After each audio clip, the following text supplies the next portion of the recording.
Your favorite surgeons from Grey's Anatomy did not simply decide to leave their jobs and move on to something else.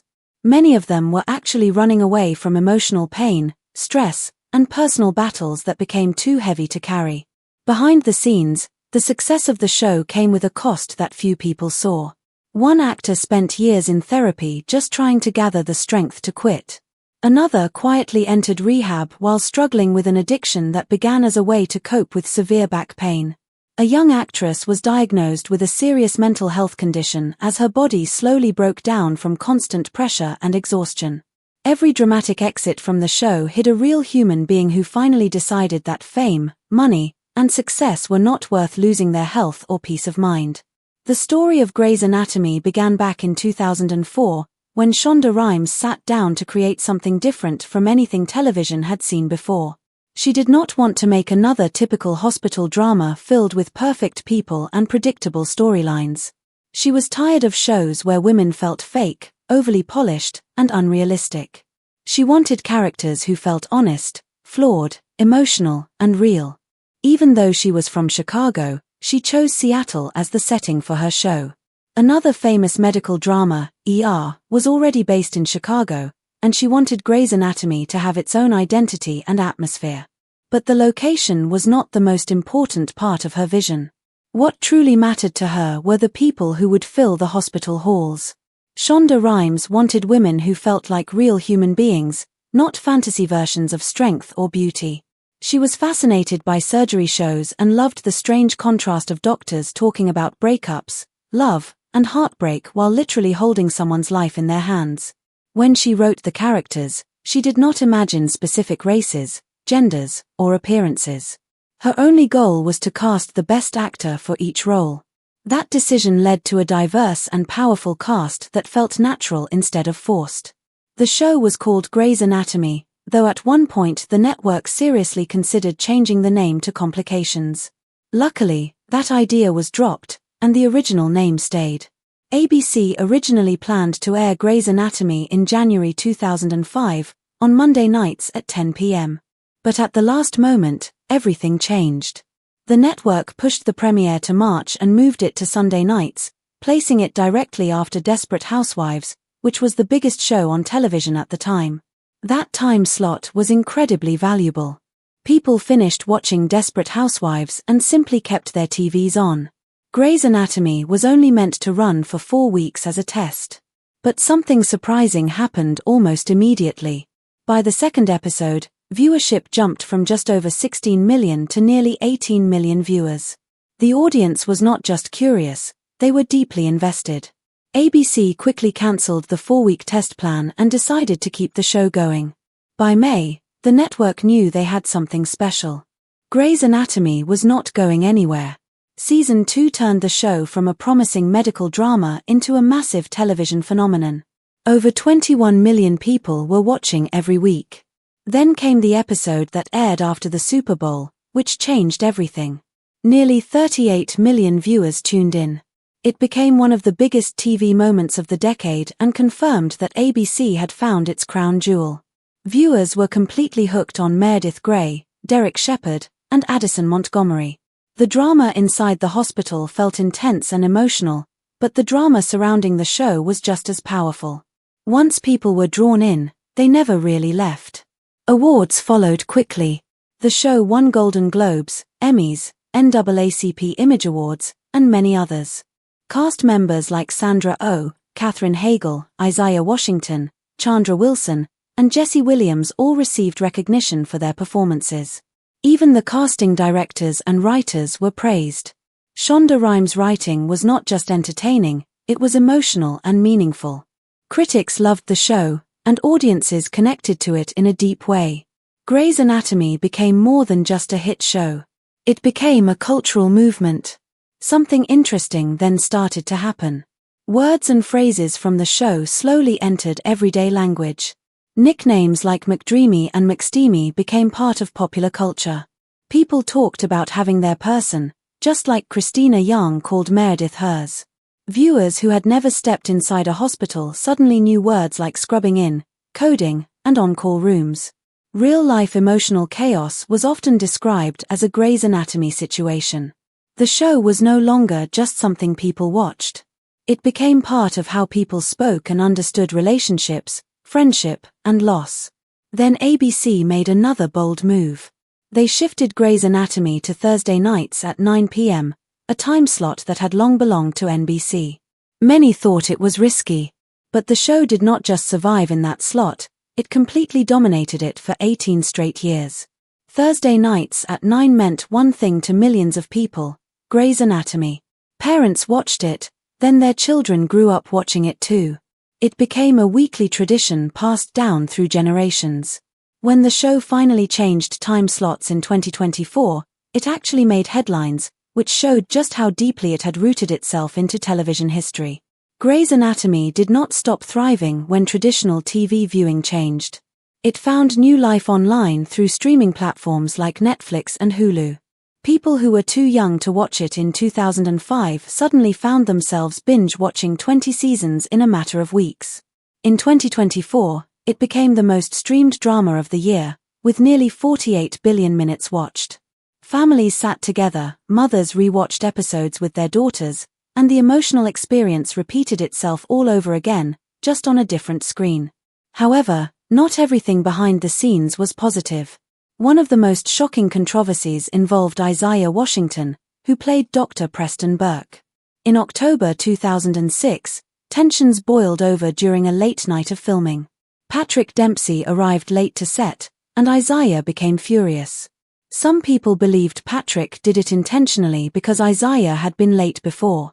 Whatever the reason, Isaiah lost control. He shoved Patrick against a wall and shouted angrily. Filming stopped immediately, and everyone was sent home. But the physical confrontation was not the worst part. During the argument, Isaiah used a homophobic slur that was loud enough for others to hear. The word was directed at T.R. Knight, who played George O'Malley, even though he was not involved in the fight. At that time, T.R. had not come out publicly. Even his family did not know.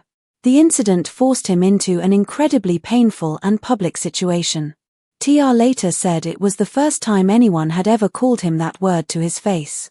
He explained on television how deeply it affected him and how it changed something inside him. Not long after, he came out publicly in a People magazine interview, saying he wanted control over his own story, even though it was not how he planned to share it. Instead of letting the issue fade, Isaiah made things worse months later at the Golden Globe Awards. When reporters asked him about the incident, he repeated the same slur again while denying that he had used it before. This caused immediate outrage. LGBTQ+ advocacy groups spoke out strongly, and ABC released a statement calling his words unacceptable. Isaiah apologized, admitting he was wrong, but the damage was already done. In June 2007, ABC officially fired him. Many felt the network waited too long to act. His character was written out dramatically, leaving Cristina Yang at the altar. 7 years later, Isaiah returned briefly for one final episode in 2014. The decision was controversial, but it happened because Sandra Oh insisted on it. She wanted proper closure for Cristina's story and refused to leave the show without it. Even Shonda Rhimes later supported the decision, pointing to Isaiah's later efforts to support marriage equality.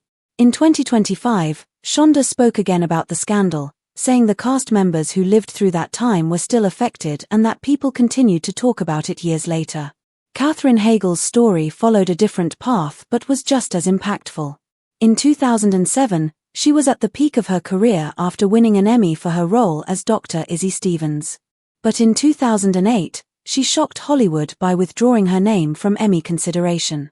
She said she did not feel the material she was given that year was strong enough to deserve a nomination. The statement deeply hurt the writers and created tension on set. Shonda Rhimes stayed quiet publicly, but internally, something shifted. Katherine later admitted the decision was a mistake. She said she was trying to be honest but realized later it came across as an attack. Still, the damage could not be undone. Shonda eventually responded with a quiet but powerful statement when asked about Katherine, saying that when people show you who they are, you should believe them. The message was clear, and it echoed across the industry. The atmosphere on set changed, and everyone felt it. In 2009, Katherine adopted a baby girl from South Korea, an experience she described as life-changing. Her priorities shifted, and she wanted to focus more on being a mother. She took time off from the show, which was initially understood. But as scheduling conflicts continued and scripts had to be rewritten, frustration grew. Talks about reducing her workload did not go well. In 2010, she asked to be released from her contract early.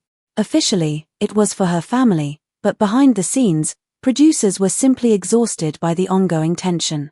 Her departure marked the end of another major chapter in Grey's Anatomy history, proving once again that even the biggest success stories can hide deep struggles behind the spotlight. Her character, Izzy Stevens, did not get a dramatic farewell or an emotional goodbye. She simply disappeared. One moment she was part of the story, and the next she was gone, with no explanation on screen. There was no final speech, no big moment, and no sense of closure for viewers. One of the writers later explained that they actually had a plan for Izzy's ending, but Katherine Heigl never showed up to film it. On the other hand, Heigl's team shared a very different version of events. According to them, she was back in Los Angeles, waiting for a call to return, but that call never came. It felt like a quiet breakup where both sides stopped communicating, and eventually one person just moved out without saying goodbye. When Shonda Rhimes finally released Heigl from the show, it was over for good. Izzy never returned, not even for a short farewell scene.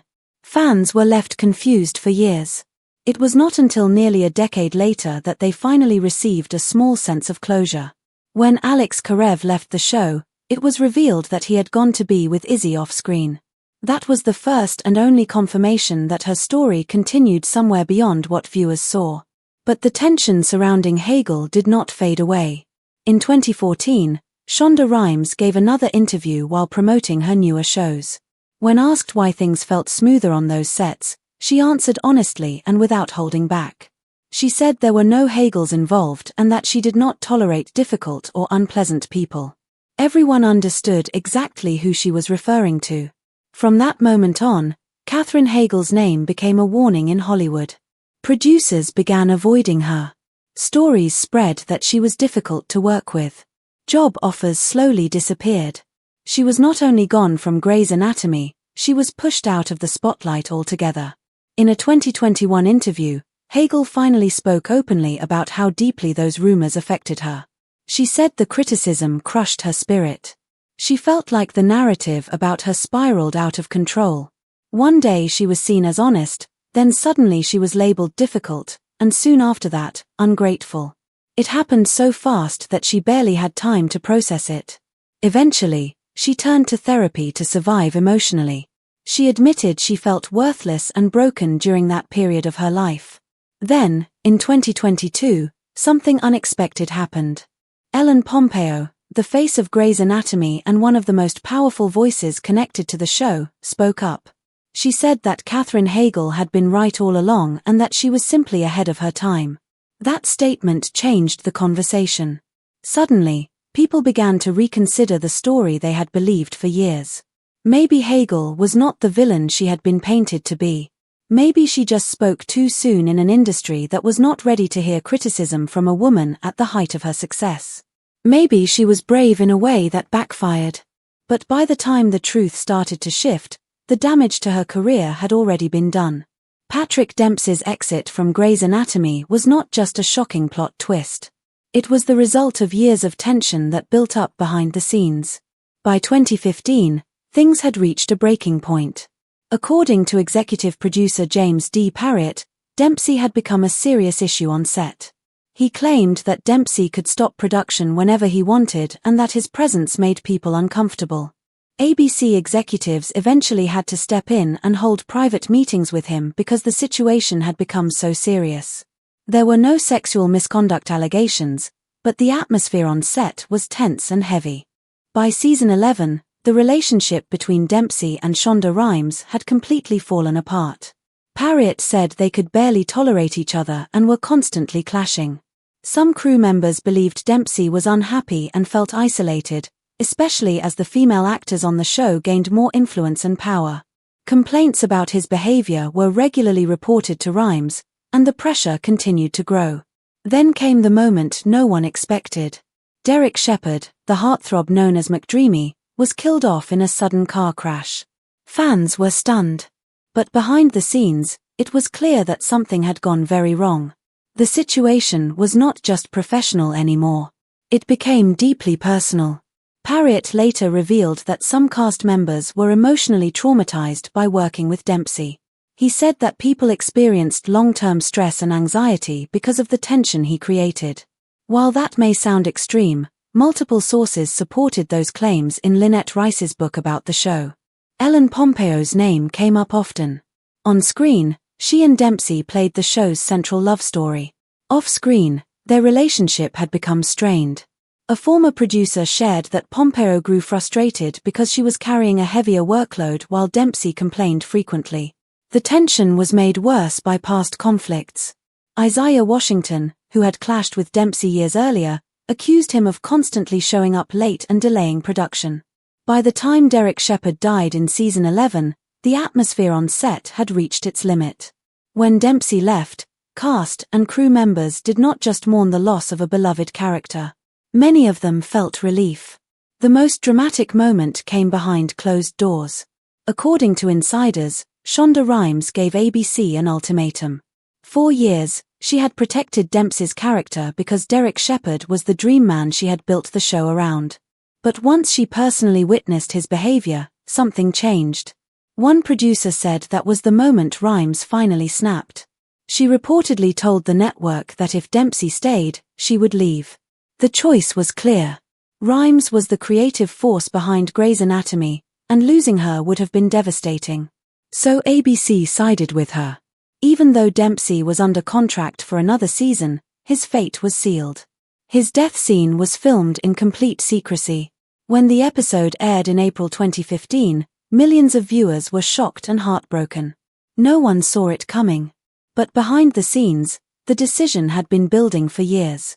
Dempsey himself later admitted that he was not surprised.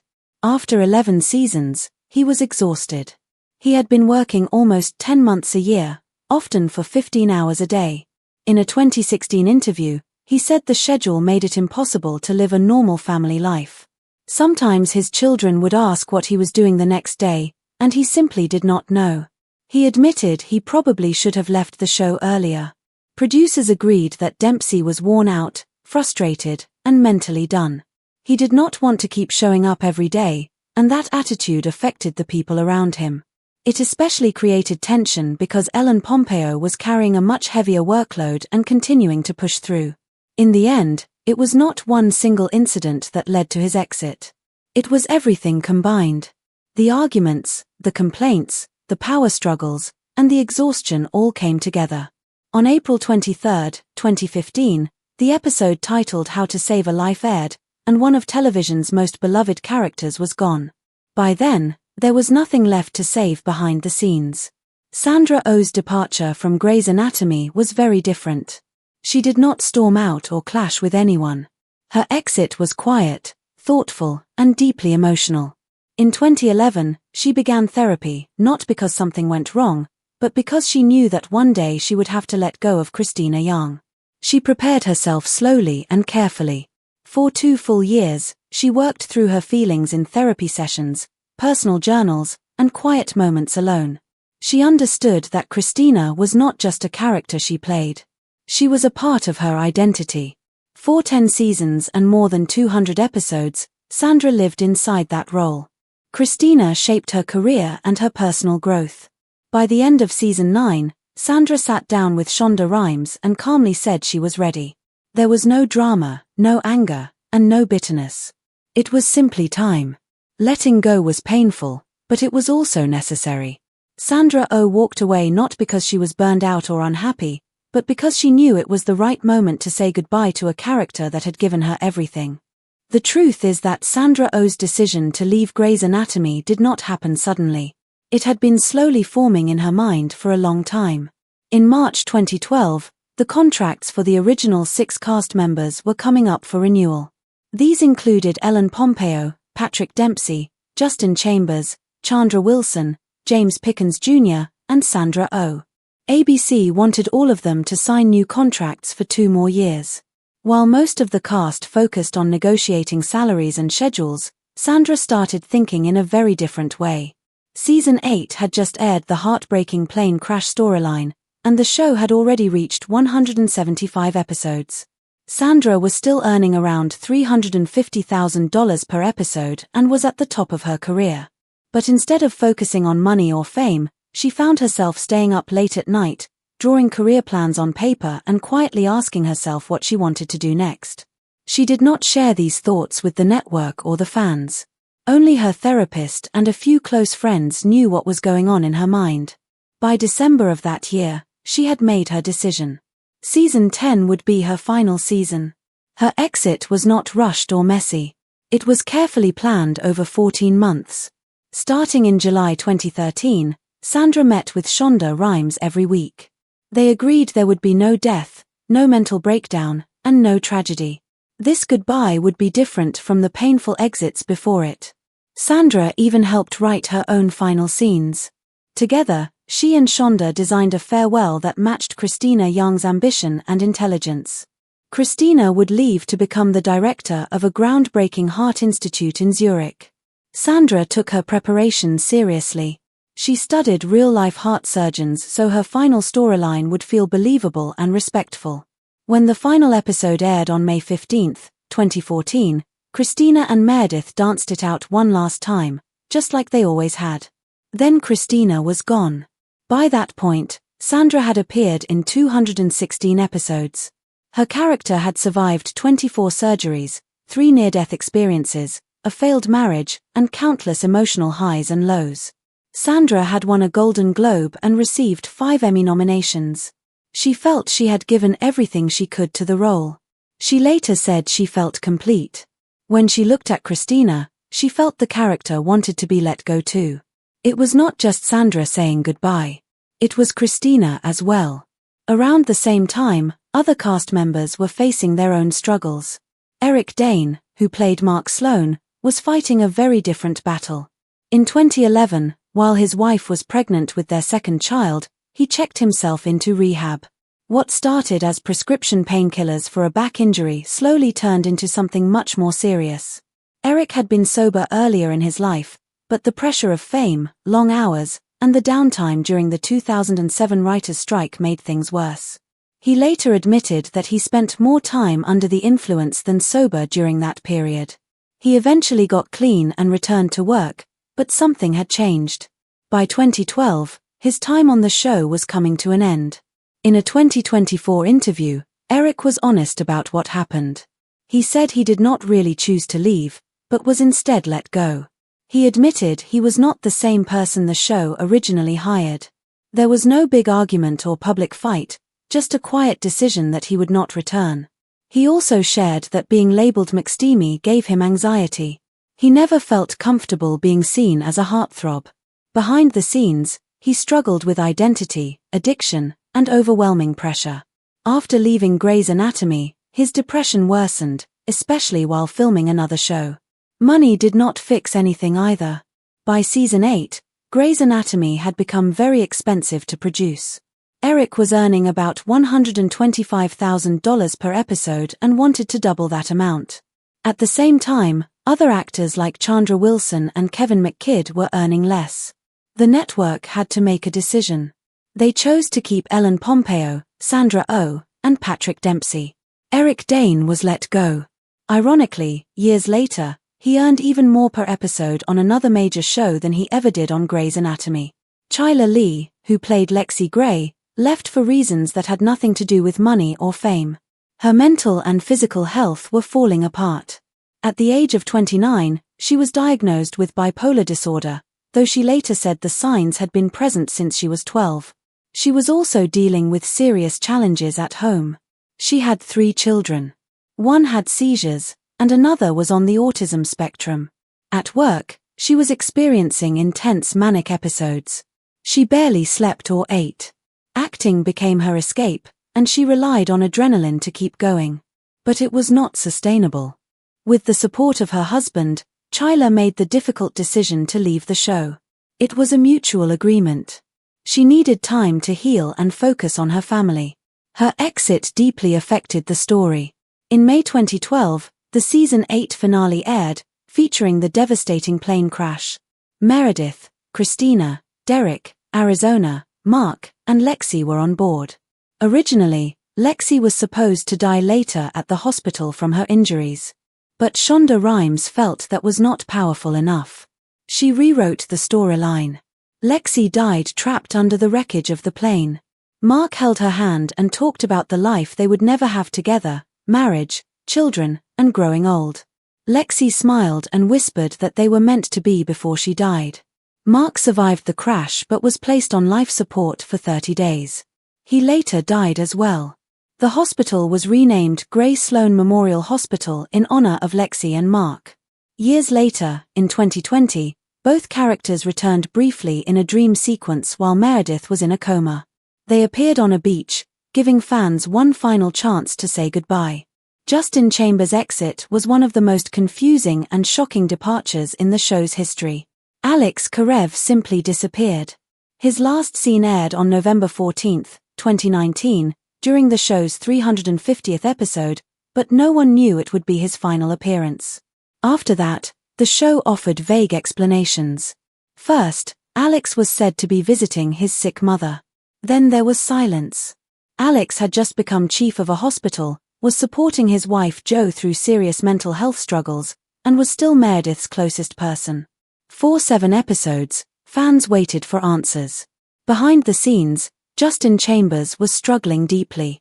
In early 2020, reports surfaced that he was dealing with severe stress and depression. Some sources said he had been in and out of a mental health facility. This was not the first time he had faced such issues. In 2008, he had been hospitalized for a serious sleep disorder. At one point, he was only sleeping 1 hour a week. His mind would not shut off, and he spent nights pacing instead of resting. He later said that throwing himself too deeply into his roles contributed to his mental health struggles. On January 10, 2020, Justin Chambers officially announced he had left Grey's Anatomy. The statement came without warning. He said he wanted to explore new opportunities and spend more time with his family. He was 50 years old, married, and had 5 children. Fans were stunned. He was one of the original cast members and had stayed for 16 seasons. There was no big farewell, no press tour, and almost no public response from the cast. Ellen Pompeo shared a brief message online. That was it. On March 5, 2020, the show finally explained Alex's disappearance. Through voiceover letters, viewers learned that Alex had reunited with Izzy Stevens. She had secretly used frozen embryos from her cancer treatment and had twins, Alex's children. He chose to leave everything behind to be with them. Fans were furious. Many felt the storyline erased years of character growth. The creators said they had limited options and believed this ending was the least cruel. Still, it divided viewers. Sara Ramirez, who played Callie Torres, also left suddenly in 2016 after 10 seasons. Even Shonda Rhimes was surprised. Sara later said they had reached an emotional limit and needed time to rest and reset. Luckily, the writers had already filmed scenes of Callie moving to New York, making the exit smoother. Jesse Williams left in 2021 after 12 seasons, helping shape his own farewell. Ellen Pompeo later stepped back after 18 seasons, choosing balance over burnout. Through it all, Grey's Anatomy continued, shaped by loss, change, and the personal battles behind every goodbye.